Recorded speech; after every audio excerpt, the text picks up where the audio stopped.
عايزة ابتدي بعلاقة مهمة جدا من الثلاث علاقات اللي احنا قلنا هنتكلم عنهم، علاقتنا بنفسنا بربنا وبالناس. نبدأ بقى بأهم واحدة وهي علاقتك مع ربنا. عايزين في ال10 الأواخر كده نحط ربنا قدامنا في كل حاجة احنا بنعملها، ومش بقول الكلام ده علشان ابقى داعية ولا علشان اقول محتوى على السوشيال ميديا.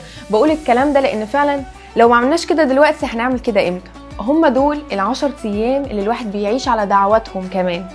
فحافظوا قوي قوي قوي على علاقتكم بربنا، حطوا نيتكم دايما في اي حاجة بتعملوها ان هي لربنا.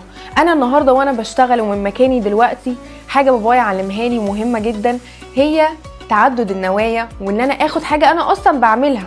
يعني انا دلوقتي بشتغل، انا هنا عشان بشتغل، اقعد اشوف ايه النوايا اللي انا عايزة اجدد بيها، والنوايا اللي انا عايزة اضيفها لحاجة واحدة انا اصلا بعملها، بس اعمل لها 10 نوايا، وبالتالي يبقى انا حطيت